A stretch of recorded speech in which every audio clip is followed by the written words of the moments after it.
संजय राऊत हे पिसाळलेलं व्यक्तिमत्व आहे। जसा एखादा पिसाळलेला कुत्रा असतो त्या पद्धतीने त्यांचं ते व्यक्तिमत्व झालेलं आहे आणि त्यांची विचारधारा ही सार्वजनिक शौचालयाच्या बाजूला असलेला उकिरडा, एखादा शौचालय खराब झालेलं असतं, आम्ही लोक रिपेअर करतो ते, आणि त्याच्या बाजूला एखादं उकिरडं असतं, अशा प्रकारे ते सकाळी वागत असतात, अशा प्रकारे पत्रकारांसमोर बोलत असतात।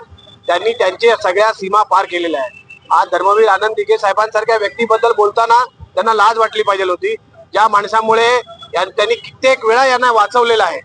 संजय राऊत या माणसाला दिघे साहेबांमुळे कित्येक वेळा जीवनदान मिळालेलं आहे। असा माणूस जर त्यांच्याबद्दल बोलत असेल स्वतःच्या वैयक्तिक स्वार्थासाठी, तर त्याचा जितका निषेध करावा, जितका त्याच्या तू असं म्हणावं तितकं कमी आहे।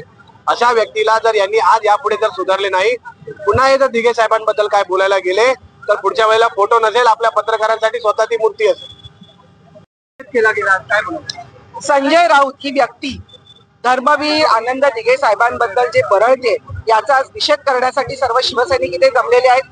त्यांना आता अचानक उपरती झालेली आहे, त्यांना आता अचानक वाटायला लागले की बाळासाहेबांच्या फोटोच्या बाजूला धर्मवीर आनंद दिघे यांचा फोटो लावला तर त्यांचा अपमान होतो। माझा प्रश्न आहे त्यांना, माझा प्रश्न असा आहे की आनंद दिघेंचा फोटो न लावता बाळासाहेबांच्या बाजूला तुम्ही सोनिया गांधी आणि राहुल गांधीचे फोटो लावत होते।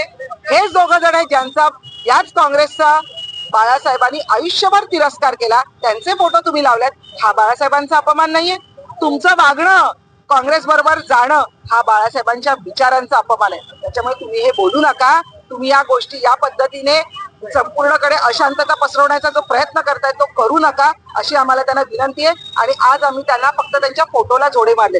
त्यांची गटारगंगा जर अशीच वाहिली तर त्यांच्या घरात घुसून सुद्धा त्यांना जोडे मारल्याशिवाय ही शिवसेना आघाडी राहणार नाही। संजय राऊत नेहमीच अशा प्रकारची विकृत मानसिकता करून समाजामध्ये एक अशांती पसरवतात, त्याच्याबद्दल तुम्ही त्यांना आम्ही नक्कीच, आम्ही जेव्हा ते नेपाळच्या संदर्भात बोलले तेव्हा शिवसेनेतर्फे एक शिष्टमंडळ जाऊन देवेंद्र भारतीजींना भेटून आम्ही त्यांच्यावर FIR व्हावी आणि त्यांच्यावर कारवाई व्हावी, कारण त्यांचा फक्त महाराष्ट्रामध्ये आणि पर्यायाने भारतामध्ये अशांतता पसरवण्याचा त्यांचा नेहमीच त्यांची भाषणं तशीच असतात। हेच संजय राऊत आहेत, ते खासदार झालेत, परंतु हे खासदार एकनाथ शिंदे साहेबांच्या बरोबर असलेल्या 40 आमदारांच्या मतदानामुळे झालेले आहेत, हे त्यांनी विसरू नये। एवढे जर त्याला काढ असेल ना तर त्यांनी या खासदारकीचा राजीनामा द्यावा आणि परत कसे खासदार होत ते आम्हाला बघायचं। तुम्ही एक रुपया जमा करून त्यांना पागलखान्याची फी भरणार त्याच्याबद्दल?